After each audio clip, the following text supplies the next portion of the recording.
दोस्तों, महापुरुषों की कहानी एपिसोड में आपका स्वागत है। आज हम सुनेंगे एक चोर की छठी रात की कहानी। सुबह जागने में देर हो गई। बाहर निकला तो तेज धूप में कल की बात सब झूठ लग रही थी, लेकिन 10 रुपये का नोट सेरी मेरी पेट की जेब में था। पता नहीं उस बेचारे को क्या हुआ, गिरा तो था, कहीं पकड़ा ना गया हो। अभी सोच ही रहा था कि घर के भीतर से चाची चिल्लाते हुई निकली, कल से अगर देर से आया तो इस कोठरी में अपना ताला लगा दूंगी। बहुत सह लिया, ये शरीफों का घर है। मैं चुप बैठा रहा। जानता हूँ कि मेरी माँ बाप नहीं है तो चाचा चाची मेरी ये अकेली कोठरी भी हड़पना चाहती है। कभी एक शाम रोटी को नहीं पूछा, फिर गर्जी आपकी, घर से निकाल दूंगा। ये नहीं कि कोई काम पकड़ ले, बस देह डुलाते फिरता है। बाहर करके ताला मार दूंगा, देखते हैं कौन बचाता है तुझे। मैं चुप सुनता रहा। पहले सोचता था भगवान बचाएंगे। एक बहरूपिये को मैंने सच में शिवाजी समझ लिया था। उसके गले में सांप भी था।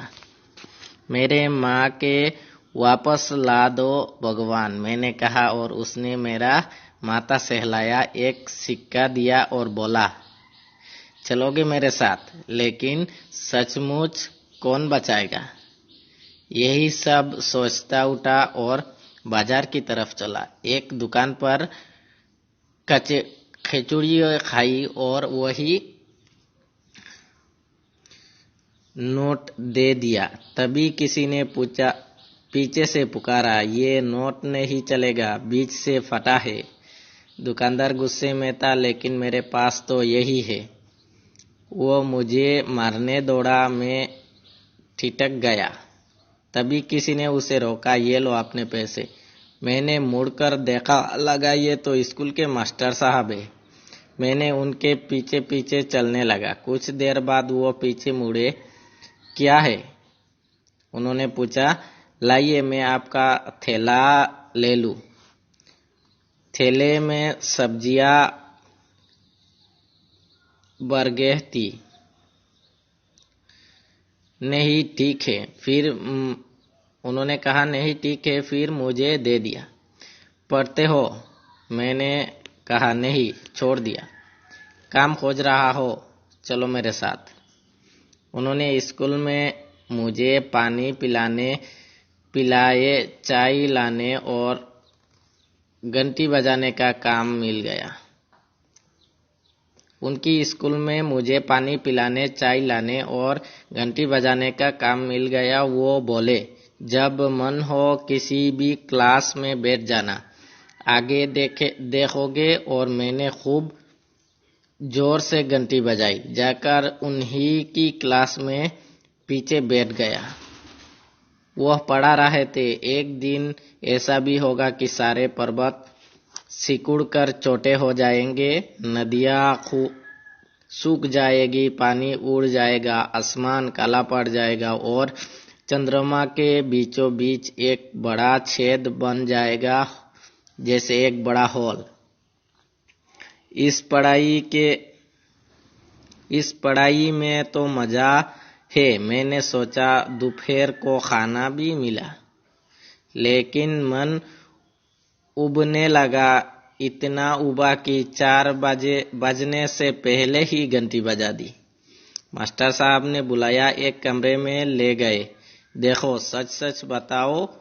उन्होंने मुझे कहा, देखो, सच सच बतला दो, इस लड़के की घड़ी गायब हो गई है। बतला दो, कहाँ रखी हो? मैंने बोला, नहीं जानता। आप देख लीजिए, उधर तो गया भी नहीं। सच बोलो, कहाँ छिपाए हो? मास्टर जी ने फिर कहा। और किसी ने जोर से तमाचा मारा। एक बार फिर स्कूल छूट गया।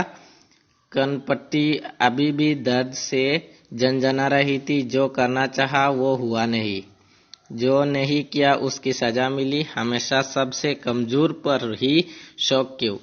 बहुत दुख हुआ, लेकिन जाकर अपनी कोठरी में लेट गया।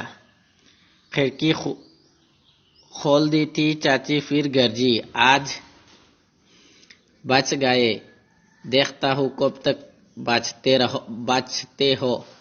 लगता है ये ठिकाना भी छीन जाएगा। ये सोच रहा था कि बाहर से सर्कस की प्रचार गाड़ी।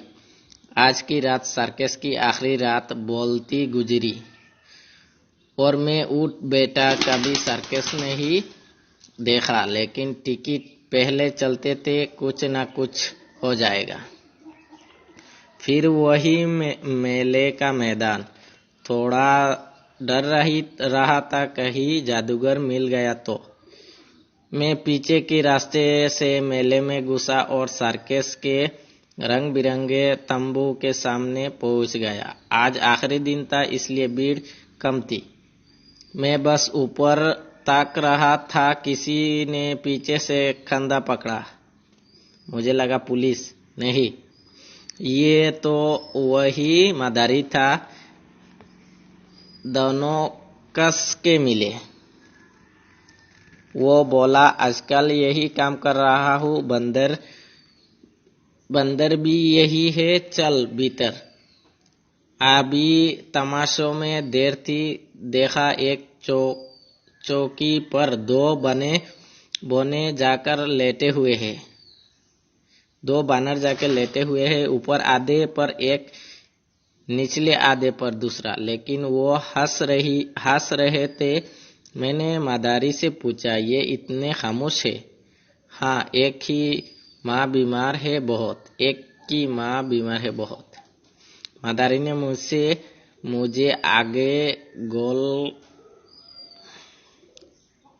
मुझे आगे गोल घेरे के पास एक स्टूल पर बिठा दिया और सर्कस शुरू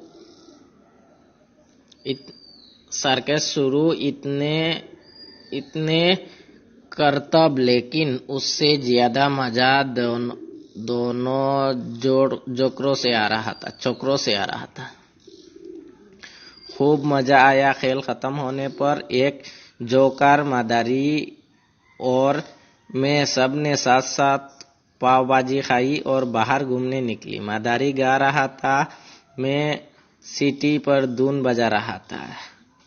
जोकर ताली दे रहा था।